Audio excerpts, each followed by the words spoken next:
FM! Tanggawag mong sabihin radyo! Sabihin mo! Yan! Ito na pinakahihintay ng lahat ang Chika sa Arena! Hatid yan sa atin ang Arena Plus Astig sa Sports! Talaga nga naman! Ito na, natapos na ang paghihintay ng lahat. Hindi ba? The final two for NBA Eastern and Western Conference ay nakumpleto na dahil kahapon lamang. Hindi Sharon Cuneta. Oo, nakakaloka. 'Di ba? Wala tayo sa live. Yan. Ayaw maklika. Yan nga kahapon ay natapos na tuluyan ng kinuha ng Indiana Pacers ang puwesto kung saan sila ang makakatunggali ng OKC Thunder para sa Final 2 ng NBA Eastern and Western Conference. Kahapon nga, tinapos ng Pacers sa score na 125 against 108 ng Knicks kung saan tinambakan nga nila ng husto ng 17 points kaya nakuha nila ang 4 na pagkapanalo na siyang nagpwesto sa kanila para sa Eastern side. Pero kahapon habang nagbibigay ng parangal sa naturang patimpalaka ay nagkaroon na balot ito ng kontrobersiya matapos kasing tinanghal itong si Pascual Siakam. O, diba? Kahapon, so tinanghal nga. Tinanghal bilang MVP para sa Eastern side. Kapag past tense ng Tagalog, matapos tanghalin. O, matapos siyang tanghalin kahapon bilang MVP sa Eastern side na kung saan nabalot ito ng kontrobersiya dahil nga ang inaakala ng lahat ang magiging MVP para sa Eastern side ay itong si Tyrese Haliburton. O, diba? Foreigner? Oo, diba na nakakaloka. Marami nga ang umalma ng mga kano, natural, alam nga naman ang Pinoy. Akala ko iba. Akala ko ang masasabi mo yung... Kasi ang... Maraming kano. Ang asawa ay... Kana. Totoo naman, Amerikana. Maraming kano at kana ang nagreaka dahil nga sa kanilang parang pagtataka na bakit nga ba hindi si Tyrese ang tinanghal na kung saan nga naman meron siyang second in points, diba? Na bilang manlalaro ng NBA, first in rebound, first in assist, first in steals, first in stocks, diba? First in threes, diba? Na nakakaloka. Pero ang nakakalungkot dito, Mare, siyam kasi na media, diba? Media group ang nagbotohan kung sino sa kanila ang nabebeta nila maging MVP. Kasama ba Energy? Ay, hindi. Kasi international, diba? Energy International. Wala ba siyang, nakakarating na tayong Thailand eh. Bakit yung international ang Energy? Bakit? Bakit? James. Wag mo muna guluhin. Sandali. Nakakaloka ka. Di yun na nga. Kumbaga parang siyama na miyembro ng media na nanonood, lahat ng mga sportscaster sa Amerika ang nagbotohan. Amerika lang? Walang Yes, galing wala. dito. Amerika nga, NBA. Maoy NBA. kasi yung Pinoy. Pikon. 5 ang bumoto kay Pascal Siakam, samantalang 4 naman ang nakuhang boto ni Tyrese Haliburton na kung saan nga naman sila ang nagkakagulo-gulo ngayon kung bakit naging ganon ang resulta. Pero sabi nga ng ilan, mali ba naman natin sa labanan ng OKC Thunders at ng Indiana Pacers, o diba? Mali natin kung sakaling tanghaling kampiyon ng Pacers, baka naman sila or baka si Haliburton na ang tanghaling MVP for this season. Matutunghayan natin ang kanilang Game 1 this Friday. Medyo pahinga muna sila this week. At sa Friday sisimulan ang Game 1 para sa Final 2 ng NBA Eastern and Western Conference. At para sa iba pang balita, Tita Cora, pasok! Rise to top 50, Mare. Isang magandang balita para sa ating mga pambansang atleta sa curling. Hindi yung iron, pero yung curling na sports. Yan ba yung ginagawa mo kanina? Hindi. Hindi. Tumaas ang ranggo ng Pilipinas sa World Curling Federation Ranking matapos ang kahangahangang performance ng ating men's and women's team sa mga international competition. Mula sa dating pwesto, umangat sa ika-13. Ayan, 13. Ano bang other term for Filipino kapag 13 ba? 13. Ikalabing tatlo na posisyon ang men's team matapos magwagi sa kauna-unahang gintong medalya sa 2025 Asian Winter Games. Isang makasaysayang tagumpay para sa bansa. Samantala, 7 posisyon naman. Oo. Para namang ano, Ano to? 7 Gabinete posisyon ba yan? naman. hindi disciples. Oo. Bakit 7 na lang? Hindi Those duwende. sila. Oo. Those yung disipulo, di ba? Ba't naging 7? Nagti-TikTok yung iba. Ay. Char, Samantala, 7 posisyon naman ang inakyat ng ating women's team matapos makamit ang ikalawang pinakamataas na pwesto sa Pilipinas sa kasaysayan ng paligsahang ito. Ang ika-4 na pwesto, ayan, sa ika-4 na pwesto. Tama. Isang 4th place. patunay ito na ang Pilipinas ay unti-unting umaangat, hindi parang hindi parang balloon. Oo. Umaangat at kinikilala sa mundo ng curling. Mara na mo kahanga-hanga sa ating mga kababayan. Ano nga ba yung curling na yan? Yung nilalaro sa ice. Yung bilog na gano'n, tapos kinakas-kas-kas-kas, gano'n? Yung The word is kinakas. Walang hiyak. Hindi, diba? Yung may 2 taong nagkakaskasang gano'n para tumakbo yung bilog. Yun ba yung curling? Yun ba yun? Oo. Yun. At 2 tao, hindi lang 2 tao. Tatlo pala sila kasi isa yung nagtutulak pa gano'n. Hindi lang, marami sila. Marami ba? Kasi kung 2 lang nagkakaskas. Halo-halo. Char, Iba yung iniisip nyo. Kung makalalabas ako sa radyo, sinampal ko na kayo ang babastos ninyo. Hindi, kahanga-hanga kasi dito sa Pilipinas wala naman tayong wala tayong yelo. Di ba wala tayong niebe? Meron tayong mga ice skating rink, artificial ice. Oo, pero kailangan gumastos upang nang sa ganun ay makapaglaro ka. Para maging dihasak at maging top 13. Ay, meron pala. Saan? Sa Mandaluyong may planta ng yelo doon. Kita mo sila naglalaro. Bakla. Nandun pala habang humihila ng bloke-bloke. Nagkakaskasa. Napakawalang yano sa mga curling team natin. Doon naglalaro. Kaya pala, ang dumi na ng yelong nabili ko. Malinis ang yelo Kaya ni pala Chang may mga Ami. tube ice kay Chang Ami. Ay, hindi kay Chang Ami. Huwag mo siraan yung business niya. Hindi, yung mga yelong dinideliver nila. Oo. Di ba? Minsan may mga daya-dayami pa. Oo. Diba? Pero wala kang makikita doon na naka-curly. Wala. Bakla ka. Oy, sabi dito, bago tayo magpaalam sa Chika Sabi sa ni Arena. Adel, di ba? Very engaged siya sa NBA. Sabi niya sa NBA, halatang cooking show ang resulta sa Eastern Conference Finals MVP. Si Haliburton na sana ang bet kong manalo. Kaso nga,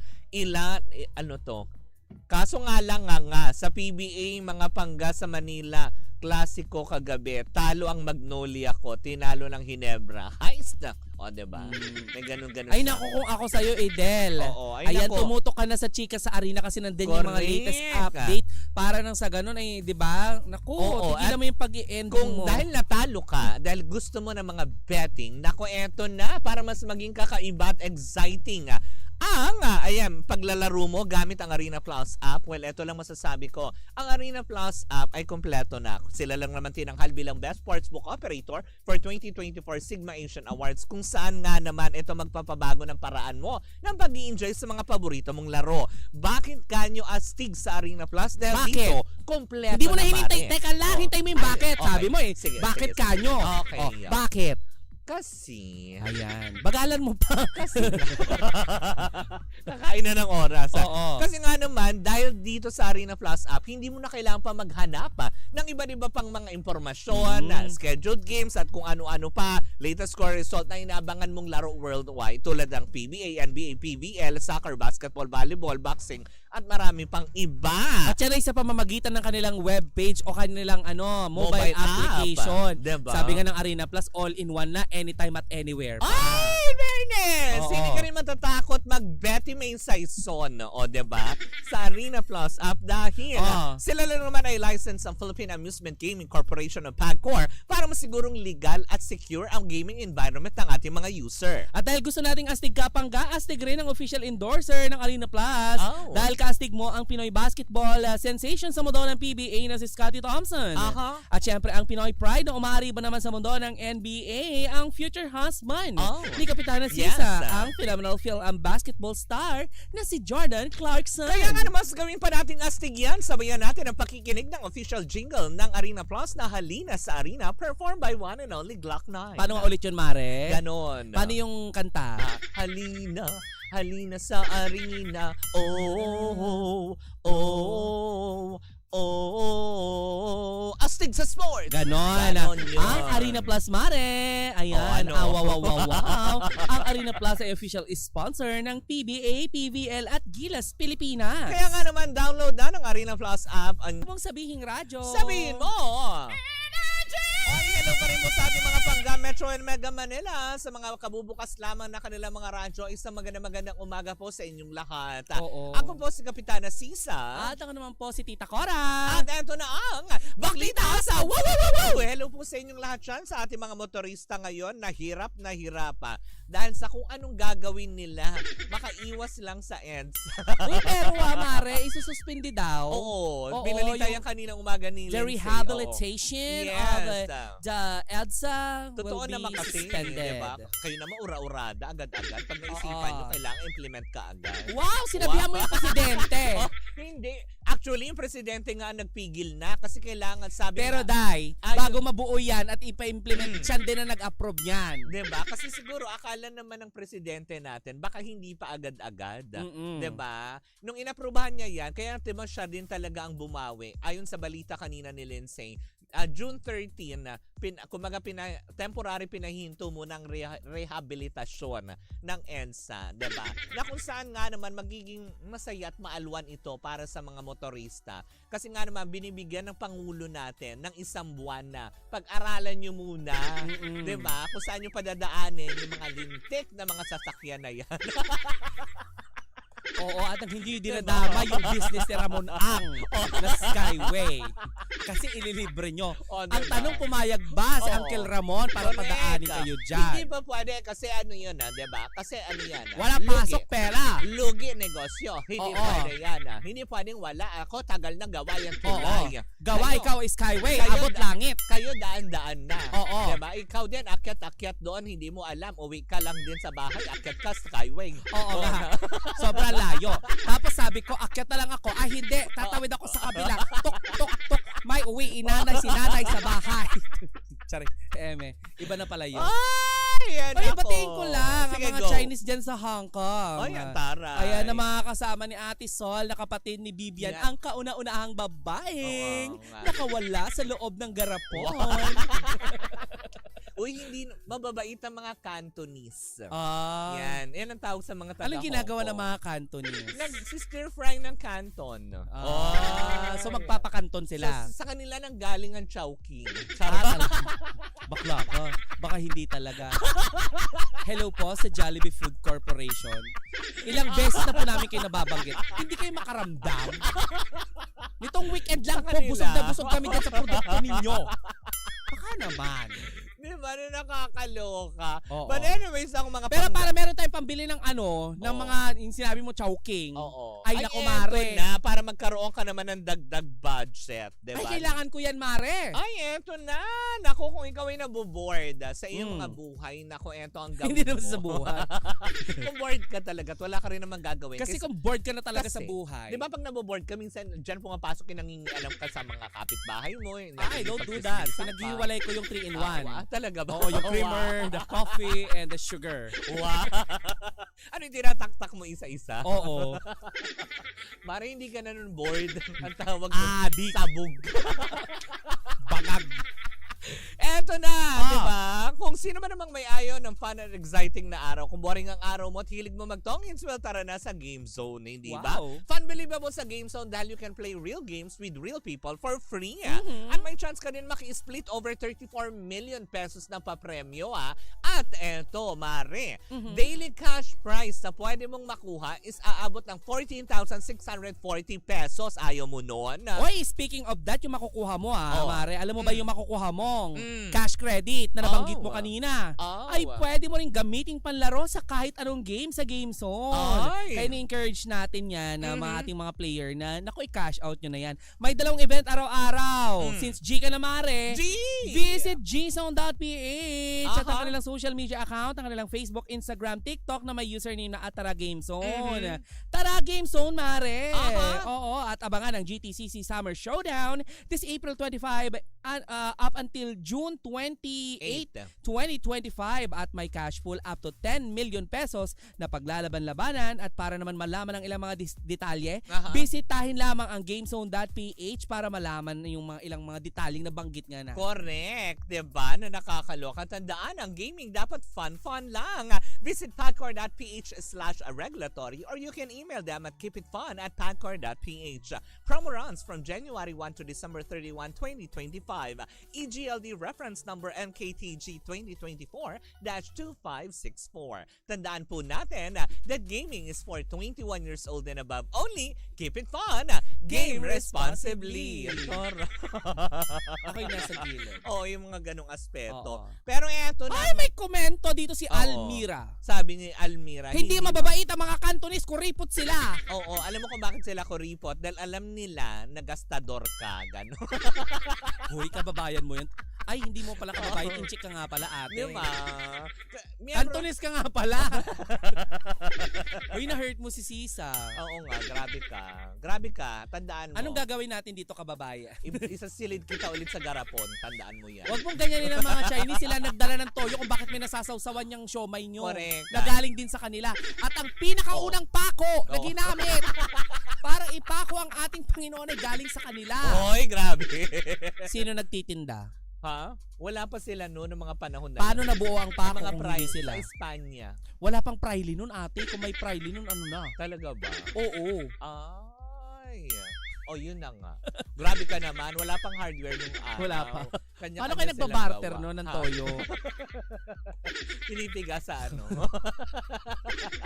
Hindi ko sinabing production, barter kung paano magpalitan. Kayo paano dala toyo Pilipinas? Dala kami maraming beans.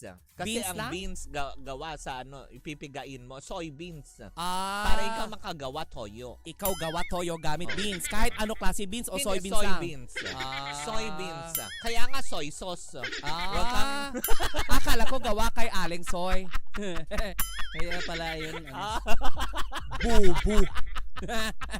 Baklang bubo. Anyways, nako, eto na, nakakaloka. Hindi na naman nakaligtas sa mga mata ng mga tao itong si Meme Vice dahil nga syempre kaliwat ka ng kontrobersiya matapos nga talaga di ba na nauna na kay MC. Ngayon naman, eto naman yung pagkaka-guest niya sa kanilang Showtime On Live. Di ba? Kung saan nga naman na hindi nakaligtas sa mga mata ng mga netizens si Meme Vice ganda dahil nga sa kanyang komento na kung saan nga naman sinabi kasi ni Meme Vice during ayan, nung nag-guest siya nung nakaraang linggo sa kanilang Showtime Online, 'di ba? Na masarap pala dito, walang masyadong bawal, walang restriction, 'di ba? Dahil kaya nga naman napunta si Meme Vice sa naturang online platform ng ABS-CBN na hindi pinalalabas sa Free Channel TV ay para nga naman mai-promote din ang kanyang bias sa PBB na si Clarice, diba? Na nakakaloka. Kaya nga naman sinabi ng mga Otawnes dahil doon binigyan na naman ng ibang pakahulugan ang mensaheng sinabi ni Meme Vice na ang sarap pala dito no walang bawal. Dahil nga sa napapabalita nga na medyo hinihigpitan nga sila di umano ng GMA7 lalong-lalo na sa kanilang programa sa Showtime na mag-promote ng mga kung ano-ano at yung mga kalabang teleserye na katapat na pinoproduce din mismo ng Kapuso Network. So binigyan na naman ng mga kung ano na parang sinasabi nga ng mga netizen is parang ano ba Meme, 'di ba? Be careful what you say kasi nga 'di ba, umi-air kayo sa GMA7. Kagaya ngayon, pinag-uusapan na naman natin siya. Eh di ba sinabi nga niya dun sa Correct. launching ng ng Game Game Zone. Zone. Madalas niya akong 'Di ba? Content. 'Di ba? Meme naman. Oo. Ayaw mo ba? Diwag. Char. Meme naman, yung PR mo hindi na kami kinontak. Uy, sabi niya, minsan naiinis na daw siya. Oo. Diba? Meme, yung PR mo, hindi kami kinontak. Hindi daw siya natutuwa minsan sa atin. Nagpunta kami ng Vice Comedy Club, nagbayad si Teacher Nelia Sarcol. Pero hindi pa rin kami.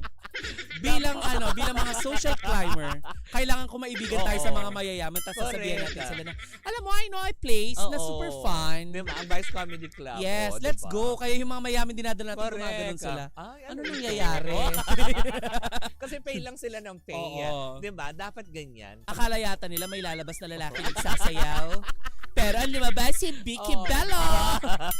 In fairness, hindi ba? Kaya nga naman sabi nga ng ilan, wala naman sigurong masama dun sa binitawang salita ni Meme Vice dahil nga syempre totoo naman when it comes to platforms, lalong-lalo na sa digital, no holds bar yun eh. 'Di ba? Parang sa atin, 'di ba, sa Baklita sa podcast, iba yung napapanood, napapakinggan nyo po dito ngayon sa programa namin. Iba po kami sa podcast, 'di ba? Dahil nga syempre wala masyadong restrictions pagdating sa digital world. O bakit ka gumaganyan? Bakit nag-ano Kasi ka? kapag Stargazing. sinabi mo ate na iba, baka sabihin nila pinaplastic natin sila dito. Hindi. Doon kasi nakakapagsabi kami ng buong laya. Yung mga oo. shutaneska, ganyan, Oo. na hindi mo i-edit out kasi nga naman, katulad sa radyo, hindi kami pwedeng basta magbitaw na kung anong salita na pwedeng may pakahulugan na Kasi kabasusan. binabantayan nga kami ng Oo. KBP. Santo Papa. Santo Papa. Diba? Tinawag Hindi, ka may, na. may KBP. Sa television naman, may MTRCB. Sa Energy FM Oo. may Santo Papa. Oo. Kaya nga naman mga pangga, kaya siguro nasabi yun ni Meme kasi syempre, yung gusto niyang i-express sa television, sa kung ano mang platform, doon mas malaya niyang nasasabi. Pwede siya makipagharutan, pwede siya makipagbiruan, na hindi niya kailangang isipin na, teka sandali, may restriction ba? Baka naman ma-suspindi kami uli at o, diba? Kaya yung siguro nasabi lang yun na, ang sarap pala dito sa digital content kasi walang bawal at sana naman hindi maglabas ng restriction. Oo. All I Diba? can say is, Oo. very good si Meme dun sa part na yon. Mm. Oo, na ginagalang niya ang desisyon ng management, Oo, 'di ba? true. Kung ano yung mga restrictions, yung mga Mm-mm. yon.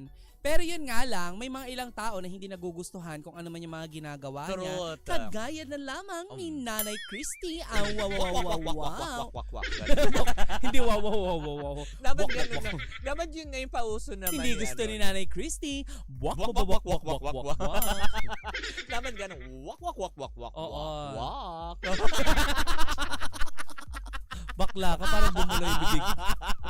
But anyways, mga pangayan po muna ang ating chikahan. Tapos na. Oo. Sa ating pagbabalik. May bati na ba? May Don balita ba? Robert, Papa Bet. Oy, ang Oy! aking neighborhood. Diba? Si Papa Obet. Good morning Oo. sa'yo. Extend my regards to Chang Ami. Si Oh. Chang Ami na kahapon ay pagod na pagod dahil Ah. namili ng Akala. tinda. Oo, ate, alam mo ganyan pala ang mga may-ari ng sari-sari store. Anong ginagawa? Kasi doon sa isang tindahan na Oo. hindi na natin babanggitin kung Oo. sino ang may-ari pero kulay green at saka kulay gold. Oo. Ayan. Oh. Ano pala 'yon? May mga parang promo sila. Oh. Inaabangan yun ng ng mga may-ari ng Ako kasi tindahan. di ba may free nakakadikit yun? Tapos gogora sila. Oo. Ang kwento ng Chang Ami kaninang umaga, Mm-mm. naka 100,000 daw siya ng pinamili. Ay, wow. Kaya naglatag sila doon sa hallway, doon na sila natulog dahil wala na silang Walang mapwesto. espasyo. Oo, kaya Ang ngayon pala nga Oo. ayusin.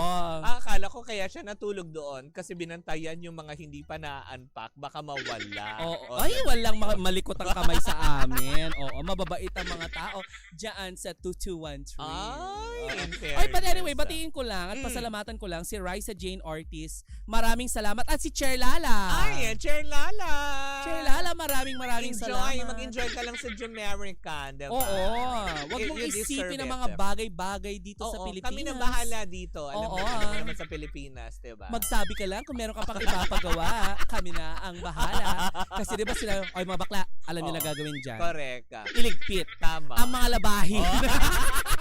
Tumatanggap pala ng labada mga bakla. Ay, nako, nakakaloka. Ay, magpaalam muna tayo, Mare. But anyways, mga panggayan po muna ang ating unang chikahan on a Monday morning.